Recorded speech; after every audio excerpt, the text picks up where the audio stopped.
Hey, once again, welcome to Behind the Mic with me, Mike Lapatino. How you doing? Thank you for watching. Appreciate it. Get a lot of comments about the program, and I want to thank Maxwell, of course, who does all the work. All I do is sit here and talk. I kind of have it easy.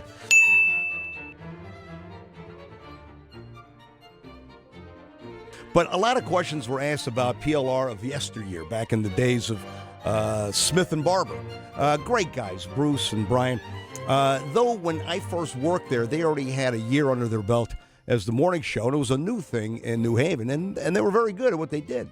But we had a love-hate relationship. They would constantly bust my balls in a way of calling me up at 6:30 in the morning, knowing that I was out the night before at a promotion, and I was, hungover.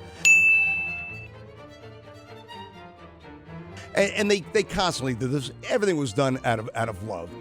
But I always felt as though I was being picked on, and the fact that there was 2 against 1. But I could take it. I would give it back to them. Then one day, they wanted something out of my personal locker that I had back in the old building. And so they go on the air, as they always did, and said, hey, we're looking for a locksmith, okay? Sure enough, within minutes, a guy came up to the studio.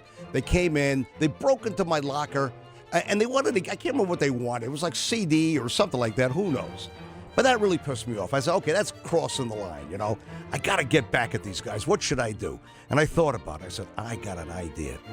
Now, back in those days at PLR on Dixwell Avenue, when you would walk into the lobby, there was a big glass window, and you saw right into the studio. So anybody who came in, if you were on the air, you saw them. And it was great. You could wave to them, whatever.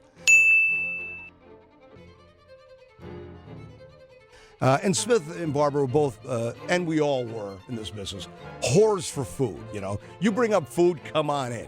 All right. So I go on the air, and I say, I got to get back to these guys. I'm looking for a hitman. And that's all I said. A guy calls me up, and to this day, I don't know who he is. I can't remember. And I said, listen, I want to get back at these guys. I said, this is what you got to do. You got to get a box of donuts, all right, and come upstairs.